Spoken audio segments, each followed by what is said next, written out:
स्वागत है आप सभी लोगों का मेरे चैनल साइंस टू टेक्नोलॉजी में।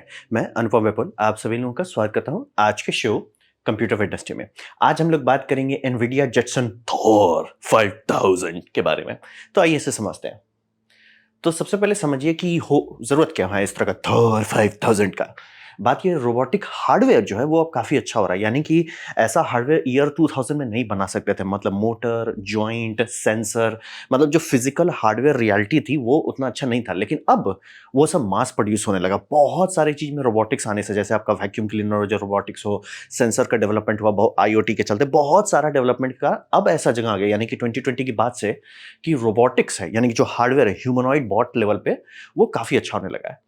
और रहा बात कि अब वहां आ गए कि बॉट्स आपका बहुत चीज कर सकता है। बात है कि उसका प्रोसेसिंग वैसा नहीं है। मतलब आप ये समझिए कि हम लोग कभी भी बिना दिमाग के नहीं चलते। मतलब आप देखते होंगे लोग पहले, मतलब यहाँ से नर्व कटा तो पूरा नीचे का हिस्सा काम नहीं करता है। क्यों? क्योंकि बिना ब्रेन के आप खड़े भी नहीं हो सकते हो। अगर आपका ब्रेन ठीक से कमांड नहीं दे रहा है, खड़े नहीं रह सकते हैं आप। तो वैसे बॉट सब के भी साथ हो रहा है कि हार्डवेयर हम लोग का वहां पहुंच गया कि ऑलमोस्ट ह्यूमनॉइड बना सकते हैं, लेकिन उसका प्रोसेसिंग उस लेवल पे नहीं है। मतलब करने का बहुत चीज कर सकता है, लेकिन अडाप्ट नहीं कर रहा है। हार्डवेयर है, हार्डवेयर बोल रहा है हम संभाल लेंगे, ब्रेन बोल रहा है सर हमारे पास प्रोसेसिंग ही नहीं है, हम समझे कैसे इसको हैंडल करना है। तो वही है। और एआई जो है वो भी काफी बेटर हो गया, लेकिन एआई के साथ सबसे बड़ा दिक्कत है कि उसको क्लाउड चाहिए। आप आराम से आज के टाइम में ऐसा एआई बना सकते हैं जो आप रोबोटिक्स की आंख में डालिए, वो सारा एनालिसिस देख के हार्डवेयर कंट्रोल कर लेगा, लेकिन वो क्लाउड पे है। लेटेंसी से ही आपके बैंड बजेगा और उसके भरोसे आप चल नहीं सकते हो। तो दिक्कत है। तो हम लोग का अभी के टाइम में हम लोग को बहुत ज़रूरत है जिसे कहते हैं ऑन डिवाइस क्रंचिंग। यानी कि अगर आप ऑटो पायलट वाली गाड़ी बना रहे हैं, आप उसमें मार्स 6G 7G 25G लगाइए, उससे फ़र्क नहीं पड़ने वाला है कि हाँ, हम नेटवर्क में बात करेंगे फिर देखेंगे रोड का क्या कंडीशन है उसके हिसाब से कंट्रोल करेंगे। नहीं, उसको ऑन डिवाइस करना है। यानी कि गाड़ी है, गाड़ी में बॉट में है, बॉट में है एआई। तो इसीलिए अभी बहुत बम बम कंप्यूटेशन पावर का ज़रूरत पड़ रहा है। बहुत छोटे जगह में, मतलब इतनी सुन जगह लीजिए और दबा के कंप्यूट कीजिए। वही है। और कॉम्प्लेक्स एआई जो है आजकल बनने लगा है, तो ये समझना बहुत जरूरी है। एआई एक आधा पार्ट है, आधा। एआई को यूज करना, यानी कि आपने मॉडल ट्रेन कर लिया अपना सुपर कंप्यूटर, उस मॉडल को आप बेचना चाहते हो कि लोग खरीदें या यूज करें, तो वो ऐसे नहीं हो जाएगा बस लिए कंट्रोल से कंट्रोल फ्री कर देंगे। उसको आपके लिए सॉफ्टवेयर डेवलपमेंट किट चाहिए, जिसमें आप उसको ठीक से ये कर सकें, मतलब फिल्टर कर सकें, जो चीज़ ज़रूरत है जो नहीं ज़रूरत है वो सब हटा सकें। तो वो सब के लिए आपको एसडीके चाहिए। मतलब कि सॉफ्टवेयर इकोसिस्टम ऐसा होना चाहिए कि सर मैं ये करना चाहता हूँ, क्या किसी ने किया है, क्या इसका सिस्टम, मतलब एक अगर बैक एंड फोर्थ नहीं होता है, लटक जाएंगे। हार्डवेयर आपका मार बहुत बढ़िया है, लेकिन अगर हार्डवेयर और सॉफ्टवेयर की शादी ठीक से नहीं है और सॉफ्टवेयर डेवलपमेंट किट अच्छे से रेडी नहीं है, लोग नहीं यूज़ करेंगे। तो वही है। तो अभी के टाइम में बहुत चीज़ में, चाहे वो आप कार्स ले लीजिए, रोबोटिक्स ले लीजिए, ड्रोन्स ले लीजिए, वॉरफेयर ले लीजिए, सब में मतलब देखिए रोबोटिक्स से फाइटिंग लेवल तक पहुंच गया है। और ये मैं एकदम क्लियर कर दूं, हार्डवेयर में प्रॉब्लम अब नहीं है। मतलब हार्डवेयर ऑलमोस्ट, हाँ बस ये है कि बैटरी ज़्यादा देर नहीं चलेगा, लेकिन हार्डवेयर सॉर्टेड है। हार्डवेयर इज लाइक संभाल लेंगे। प्रोसेसिंग नहीं है ऑन बोर्ड पे। तो जरूरत है कुछ ऐसा जो छोटे जगह पे बम बम कंप्यूट कर सके। तो इसी समस्या को बहुत साल पहले देखते हुए जेटसन का रिलीज किया गया था। जेटसन TK1 2014 में, यानी कि 2014 में ये रिलीज किया गया था। और ये बेसिकली आइडिया था कि जैसे रास्पबेरी पाई आया था, तो रास्पबेरी पाई का यही हिसाब था कि आप ये करो, एम्बेडेड जीपीयू जो है वो हम आपको बोर्ड्स में दे देंगे, जैसे कि GTX 700 उस टाइम का जीपीयू ये डेडिकेटेड बोर्ड में दे देता है। मतलब रास्पबेरी पाई सब बहुत लो लेवल का आम दे रहा था, लेकिन जहीं पे भी आप कुछ कंप्यूट करना पड़ता था वो बोल जाता था कंप्यूट के लिए जीपीयू बहुत अच्छा है। और ये बहुत पहले की बात हो रही है। ऑब्जेक्ट डिटेक्शन, एआई वही नहीं, ऑब्जेक्ट डिटेक्शन ये सब भी लेवल पे वो चाहिए था। तो डेवलपर्स के लिए इन्होंने उतारा था 2014 से, और फिर धीरे धीरे उसको अपग्रेड करते रहे, टक टक टक टक करके अपग्रेड करते चले गए। तो जेटसन से स्टार्ट किए थे TK, मतलब समझ लीजिए GTX 7 था। फिर 2015 से 2017 में ये मैक्सवेल और पास्कल भी उतार दिए। यानी कि जैसे जैसे उनका मेन जीपीयू डेवलप हो रहा था, जैसे जैसे सर्वर जीपीयू डेवलप हो रहा था, साइड में वो ये एक काम साइड में चलाते रह रहे थे कि डेव किट को धीरे धीरे अपडेट करो। प्रॉफिट उतना नहीं हो रहा था, लेकिन इनको टूल किट, और ये मामले में एनवीडिया बहुत अच्छा चलता है। एनवीडिया को पता है कि कंपनी सिर्फ हार्डवेयर पर नहीं चलती है, सॉफ्टवेयर किट होना चाहिए, और सॉफ्टवेयर किट पॉलिश करने में बहुत टाइम लगेगा। उस टाइम में आप प्रॉफिट नहीं निकाल सकते हैं। तो लेकिन ये हमेशा साइड में उसको डाल के, मतलब वो समझिए कि इनका मेन प्रॉफिट जो दे रहा है बम बम, साइड से थोड़ा सा खर्च कर देते हैं जो कल प्रॉफिट देगा, आज नहीं कल देगा। तो ये सारे सिस्टम में इनका उतना प्रॉफिट शुरू में नहीं हो रहा था, लेकिन वो हमेशा कंटिन्यू रखे, सॉफ्टवेयर किट को डेवलप करते रहे, लोगों का फीडबैक लिए कि क्या हो रहा है। अरे सब प्रॉफिट नहीं हो रहा, उससे कोई फर्क नहीं पड़ता है। सीखो कि लोग क्या चाह रहे हैं, आगे का क्या हुआ, क्योंकि ये डेवलपर्स के पास जा रहा है। डेवलपर्स कल को कोई यूज निकाल लिया, आपका करोड़ों पीस बिक जाएगा। तो ये लॉन्ग टर्म गैम्बल के तौर पर इसे कर रहे थे। और वही समझिए कि आपका अराउंड 2022 के आसपास में ये लोग एज कंप्यूटर पे पिवट करने लग गए। यानी कि पहले तो एकदम सिंपल सिंपल था कि आप बस ऑब्जेक्ट ओरिएंटेशन करो, सिक्योरिटी कैमरा के लिए डिटेक्शन करो, बहुत सिंपल सिंपल था। लाइन फॉलोइंग रोबोट बनाओ, ये आपका समझ लिया रोबोटिक्स जो वैक्यूम क्लीनर चला था वो सब, मतलब सिंपल से स्टार्ट हुआ, धीरे धीरे उसको बढ़ाते चले गए और आपका एज कंप्यूटर में ये लोग कूदना शुरू हुआ 2022 में। 2023 में ब्लैकवेल सीरीज का उतारना शुरू किए हैं। ब्लैकवेल क्या है? RTX 50 सीरीज का जो जीपीयू आप खरीद रहे हैं वो सिलिकॉन उसमें लगाया जा रहा है, एआई। और अब एआई उनका प्रो लेवल पे आ गया है। यानी कि अभी के टाइम में आप एआई ऑन डिवाइस चलाना चाहते हैं तो ऑब्वियसली एनवीडिया से बेटर हार्डवेयर कोई देगा नहीं। और वो क्यों कर पाए? क्योंकि वो इतना साल से खटे हैं। ये समझना बहुत जरूरी। बहुत जगह पे लोग हम ये बना देंगे इससे हो जाएगा, सर उससे कुछ नहीं होगा, क्योंकि पूरी शादी चाहिए होती है आपको। जैसे कि सोनी ने प्लेस्टेशन 3 उतारा, बहुत बढ़िया हार्डवेयर था, लेकिन आप देखिए प्लेस्टेशन 3 के रिलीज के टाइम का गेम का वर्सेस प्लेस्टेशन 3 के एंड ऑफ लाइफ का गेम, देखिए एंड ऑफ लाइफ बहुत बेटर गेम दिख रहा था। क्यों?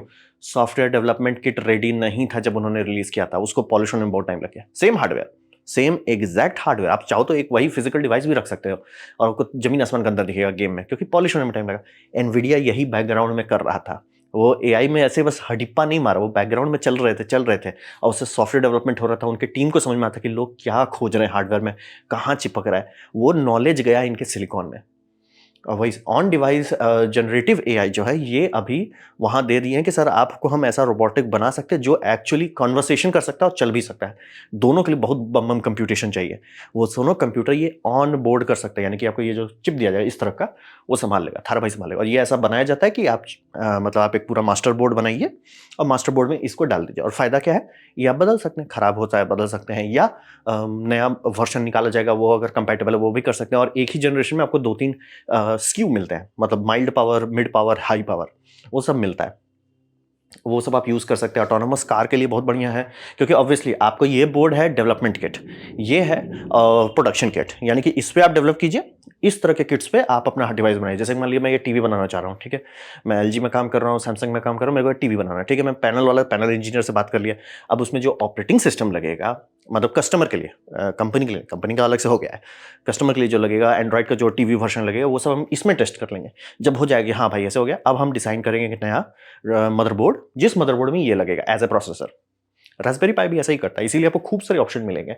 आपका देख लीजिए 8 GB वाला है, ये ओरायन NX है, 8 GB है, 16 GB है, नैनो है, नैनो 4 GB है, मतलब डिपेंड करता है, आपका बहुत लोड नहीं है। नैनो 4 GB सब कंपैटिबल बनाया जाता है कि आप मदरबोर्ड अपने हिसाब से डिज़ाइन कीजिए। और उसमें अगर आपको ऐसा है कि देखो हैवी यूज़ नहीं है 4 GB वाला डाल दो, हैवी यूज़ है 16 GB वाला डाल दो, ये ऑप्शंस देने लगे हैं। तो ऑटोनोमस गाड़ी, डिफेंस सिस्टम्स, बहुत टाइम से धीरे धीरे ये लोग बैकग्राउंड में काम करते जा रहे हैं। जेटसन्स बोले 2014 से गाड़ी इस पर धीरे धीरे चलाया जा रहा है। तो अब बात करते हैं T5000 के बारे में। तो T5000 जो है ब्लैकवेल आर्किटेक्चर का जीपीयू है, सिंपल सिंपल फूट, लेकिन हाँ ये समझने वाली, इसको सीधा जीपीयू नहीं दे देते हैं क्योंकि उसका कोई मतलब नहीं है बिना सीपीयू के। तो सीपीयू है इसमें 14 कोर आर्म नियोवर्स सीपीयू है। ये आर्म का हाई एंड कोर्स है, ये आपके मोबाइल में भी नहीं आता, ये सर्वर में जाता है, बहुत हाई एंड होता है। 2.6 गीगाहर्ट्ज पे सीपीयू चल रहा है, ये 14 कोर चल रहा है उस पर आपका। अब वहां तक तो ठीक है, एक अच्छा मतलब 16 कोर प्रोसेसर, कोई बहुत बड़ी बात नहीं है। बड़ी बात है इसमें 128 गीगाबाइट वीरैम डाला हुआ है, वो बहुत बड़ा बात है। वो कितना बड़ा बात है कि वो है 256 बिट का बैंडविड्थ पे चल रहा है, यानी कि बम बम ताकत है उसके पास। और एलपी होता है low power, DDR-X dual data rate 5x पे चल रहा है, यानी कि आपका टोटल थ्रूपुट कितना इन एंड आउट हो रहा है 273 गीगाबाइट्स पर सेकंड। यानी कि आपका मॉडल अगर ऑप्टिमाइज्ड है, ये बोलेगा पूरा मॉडल पे ये सारा जो टोकन कितना टाइम लग रहा है प्रोसेस होने में, धड़ धड़ करके कर पाएगा ऐसे। और पावर एनवेलप जो कि ये रोबोटिक्स में लगाया जाएगा, ऑब्वियसली आप नहीं कर सकते सर मेरा ये सेल्फ ड्राइविंग कार है, इसमें वो सुपर कंप्यूटर रखे हुए जो पूरा माइलेज खा जाता है ताकि वो ड्राइव कर सकें। तो ऑब्वियसली इसका पावर एनवेलप है 40 to 130 वाट, जो कि आराम से फिट कर सकते हैं। मतलब मेरे मारुति एस्प्रेसो संभाल ले 130 का लोड, कोई बड़ी बात नहीं है। और इंटरफेस दबा के दिया गया, मतलब इस तरह की चीज में दबा के इंटरफेस दिया जाता है क्योंकि कंपनी को नहीं पता आप क्या करेंगे, वो इंटरफेस दे देते हैं। आप चाहें तो बहुत सारे रोबोटिक्स देखिएगा, उसमें सिर्फ 2 हैं, बहुत सारे उसमें 15-16 ठो कैमरा है। गाड़ी सब में देखिएगा खूब सारा कैमरा लगता है, तो वो डिपेंड करता था। जिसमें दिया गया है 20 कैमरा को ये एक साथ 50 सकता है आपका हाई स्पीड बस का इस्तेमाल करके। और 5 जेन का ये मतलब 5th जेन PCI लेन दिया गया 8 ठो, यानी कि अगर आप कोई खास तरह का कंप्यूट कार्ड है वो लगाना चाहते हैं वो भी लगा सकते हैं। और नेटवर्किंग के लिए दिया गया है 425 गीगाबाइट ई स्पीड दिया गया है, मतलब आपको लोड नहीं लेना है। और फिर अगर आप गाड़ी वाड़ी के बारे में बात कर रहे हैं तो उसमें जनरली होता है i2s होता है, U8 होता है, कैन बस होता है, और ऐसे जितने बस होते हैं सब बस ट्रक इसमें डाल दिया गया है। मतलब ये बक्सा में आप चाहिए तो इसको ऐसा बनाइए कि डायरेक्ट ये बॉट में फिट हो। अगर आपको पूरा अपना मदरबोर्ड डिजाइन करना है उसमें ये फिट कीजिए। आपको बता दिया गया थर्मल एनवलप इतना है, इस पर डेवलप कीजिए, ये डेवलपमेंट किट है। वो बोर्ड आपको जब हो जाएगी, ठीक है सर मैंने डेवलप कर लिया, अब हम इसको फाइनलाइज करना चाहते हैं, प्रोडक्शन रिलीज करना चाहते हैं, चाहे तो आप ऐसा कर सकते हैं कि ठीक है आपका गाड़ी में ये बक्सा लगा हुआ है, चाहे तो आप ऐसा कर सकते हैं, लेकिन जनरली वैसा नहीं किया जाएगा। किया जाएगा कि इसको इसमें करके स्ट्रिप डाउन करके, हाँ भाई हमको ये चाहिए ये नहीं चाहिए, फालतू का क्या करेंगे। तो जैसे मान लीजिए आप गाड़ी में चाह रहे हैं, आपको नेटवर्किंग की जरूरत नहीं है, लेकिन आपको कैमरा इनपुट और आउटपुट का चाहिए, पावर का इनपुट आउटपुट चाहिए, तो इसीलिए बोर्ड जो होते हैं लोग खुद से डिजाइन करते हैं, ब्रेन एनवीडिया से खरीद लेते हैं। तो इसे समझना बहुत जरूरी, मतलब बहुत हाई पावर। और इसमें हाँ NVMe SSD भी दिया गया है जो आराम से आप कर सकते हैं, मतलब आपको टेंशन नहीं लेना है इसको लेने के बाद कि भैया ये इंटरफेस नहीं है वो नहीं, नहीं ये रास्पबेरी पाई जैसा नहीं है, ये सब है इसमें, आपको जो चाहिए है। तो T5000 है, आप इसमें डेवलप कीजिए और उसके लिए आपके पास बोर्ड भी अवेलेबल, मतलब आप किट से अगर पूरा असेंबल कर देते हैं बल्ले बल्ले। आपको है कि नहीं सर वैसा काम नहीं चलेगा, हमको टेस्टिंग कर लिए, डेवलप कर लिया, ये बनाना है, डॉटर बोर्ड बनाना है, वो बना लीजिए। अब बात करते हैं सॉफ्टवेयर डेवलपमेंट किट का। यही एनवीडिया का सबसे बड़ा ये है, क्या बोलते हैं, सेलिंग पॉइंट है। कई बार लोग सोचते हैं कि AMD क्यों नहीं बीट कर पाता या इंटेल क्यों नहीं कर, वो सब कंपनी अभी कूद रही है। AMD तो जनरली सॉफ्टवेयर के मामले में भगवान भरोसे चलते हैं। हार्डवेयर उनका रिलीज होता है 1-1.5 साल लगता है कि अच्छा फाइनली जो GPU आपने पहले खरीद लिया था उसका पावर अब निकल रहा है। लोग बोलते हैं इट एजेस बेटर, नहीं, इट मीन्स इनकम्प्लीट हालत में आप रिलीज कर रहे हैं मार्केट में। और ग्राफिक्स कार्ड फिक्स्ड हार्डवेयर है, यानी कि जैसे वो यूज होना शुरू होगा उसमें सारे कंपोनेंट्स डिग्रेड करना शुरू करेंगे, कैपेसिटर डिग्रेड करना शुरू करेगा, रजिस्टर्स ड्रिफ्ट करना शुरू कर जाएंगे, सब चीज धीरे धीरे डिग्रेड ही करेगा। वो वाइन नहीं है कि रख दो और 10 साल बाद बेटर हो जाए। मतलब और वही एनवीडिया का देखिए डे 1 और मतलब लास्ट में ऑब्वियसली नए गेम के लिए वो हमेशा पैकेज रिलीज कर, लेकिन पुराने गेम उनको ज्यादा नहीं करना पड़ता, हाँ जब तक कोई सिक्योरिटी बग या वल्नरेबिलिटी नहीं निकले। तो यहाँ पे भी वही कर रहे हैं, ये SDK पे पूरा मिल गया। जैसे कि जनरेटिव रोबोटिक ट्रांसफॉर्मर यानी कि ग्रूट, वो है इनका ये समझिए प्री ट्रेन्ड मॉडल है जो फिजिकल AI के लिए, रोबोटिक्स के लिए बोल रहे हैं। AI सबके पास है, फिल्टर करो, हमको क्या चाहिए सिर्फ वो दो, जो नहीं चाहिए वो देके क्या करोगे। तो उसके लिए इन्होंने एक पूरा एक SDK बनाया हुआ है, जनरेटिव रोबोटिक ट्रांसफर यानी कि ग्रूट इकोसिस्टम। वहां पे आप ट्रेनिंग कीजिए, वहां पे रिफाइनमेंट कीजिए, वो उसको संभालेगा। फिर आपका है यूनिफाइड इकोसिस्टम जो है इनका, कूडा का, टेंसर आर्टी का, CUDIN का, ये सारा हेल्प करता है। क्योंकि बहुत सारे इंजीनियर आपको मिलेंगे कूडा को जानते हैं, बहुत सारे इंजीनियर मिले जो टेंसर आर्ट, वो सब यूज कीजिए, कोई टेंशन नहीं है। और फिर आपका दूसरा इकोसिस्टम बहुत सारा है जिसमें आपका है आइजैक, रोबोटिक्स के लिए है, डीप स्ट्रीम विजन के लिए, यानी अगर आप ऑप्टिकल ये सब प्रोसेसिंग करना चाहते हैं तो उसके लिए विजन AI चाहिए, वो है। हॉलो सेंसर है, ये सेंसर्स के लिए कि बहुत सारा सेंसर। लाइडार जो है, ये कैमरा है, लाइडार के लिए अलग तिगड़म चाहिए, लाइडार को संभालने के लिए अलग से दे दिया गया है। मेट्रोपोलिस सिटी को अगर आप सिमुलेट करना चाहते हैं कि भैया कहाँ पे सुएज डालें, कहाँ पे सब करें, उसके लिए भी अलग से दिया हुआ है। यही एनवीडिया का मेन सेलिंग पॉइंट होता है। आप और हम इसको नहीं ध्यान देते, लेकिन बात है हर कोई टॉप में इसी को खरीदता है, इसके चलते, और देखते देखते ये मास्टर कर लेते हैं मार्केट पे। और इसका सबसे बड़ा फायदा है डॉक्यूमेंटेशन बहुत अच्छा है, कम्युनिटी बहुत अच्छी है, और एनवीडिया का फॉरम भी चल रहा है आराम से। लोग मार गाली दे रहे, घूम फिर के एनवीडिया के पास ही आना है। कारण वही है कि ये मेहनत करते हैं कि सर आप यूज कर सको कि नहीं कर सको। तो वही समझिए, जो डोमिनेंस है AI का वो आज नहीं है, उसका बीज इन्होंने बहुत पहले लगाया था, वो बीज बस फर गया। बहुत पहले से ये सब पे काम कर रहे थे। और मतलब बहुत पुराना फोरम देख सकते हैं, बहुत सारा पुराना इनका कौन सा मतलब ChatGPT के आने से पहले का। बोले भैया ये बहुत पहले से खेल रहे थे, वो खेल रहे थे तो कल लग गया, और एक्सपीरियंस था, तो बाकी सारी कंपनी कैचअप कर रही कि कैसे बनाइए है सर, हमारे पास एक्सपीरियंस्ड है।